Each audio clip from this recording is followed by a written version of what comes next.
Welcome to another on-the-road video, brought to you by ApplianceVideo.com.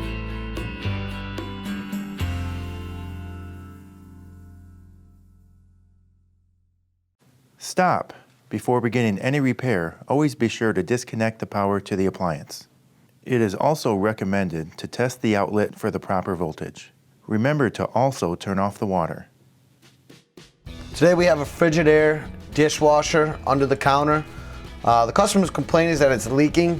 A lot of times what happens is when these door seals get old, you can kind of see it's kind of corroded and there's a white debris here. And there's also on this Frigidaire brand, there's these splash guards here. This one's blatantly ripped. A lot of the times what happens when these ripped, the way the water's flying around in here, it can get over the top of it and it'll want to leak out the corner here and drip down onto the floor. Usually if it's on either side of the corner, it's a telltale sign that you're looking at either the door seal or the splash guards. Anytime you replace one, you replace them both. They do not come as a kit. It is two separate part numbers. There are no tools you will need to complete this repair. And in order to get started on this, basically what we'll do is we'll just pull this front splash guard, pull it right off and get your seal started to come off.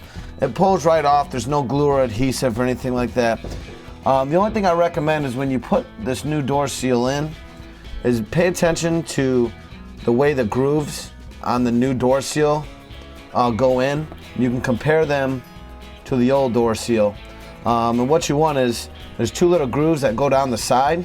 And you want them facing you. You want to be coming right at you. What I like to do is get it halfway done and take the new one and start that off just so you don't get confused and you still have the new one in, and you can just line it right up. So in this case, there's two different sizes here.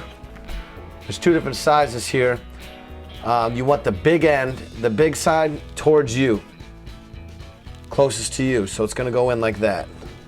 And we'll just start there at the bottom here.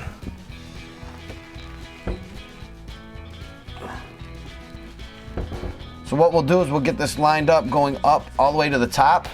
Then we'll take out the bottom where I just put it in and put in the new splash guard also.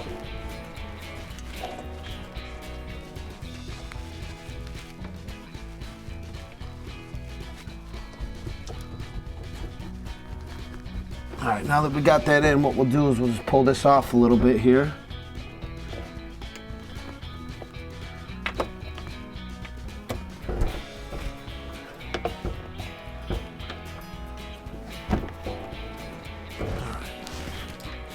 These are your new splash guards. You're just gonna line it right back in, just how it was. Just lines back in there, and then just push this back down. And your splash guard is installed on one side. So now we'll finish the rest of the door seal here. We'll remove the old one completely. Make sure to put it somewhere right when you get done with it. There's a lot of soap debris and soap scum on there that's gonna crust off and fall off. You don't wanna get it on the floor.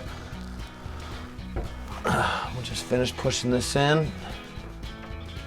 It's best to just lightly tap it in at first, then you can go back around and put it in a lot more snug. You just don't wanna do it too tight or you'll end up with too much slack on one end or the other.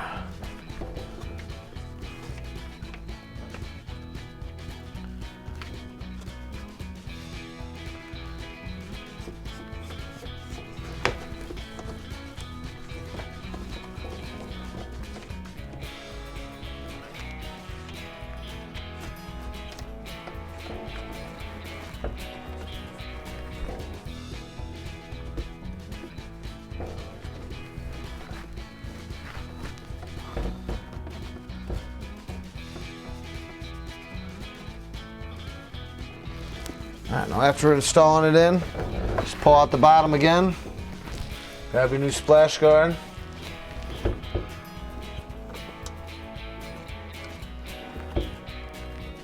Just put the flat end against the base of it.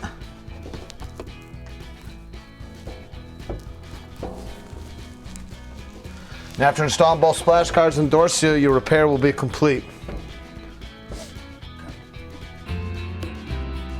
Thank you for watching another quality video brought to you by ApplianceVideo.com.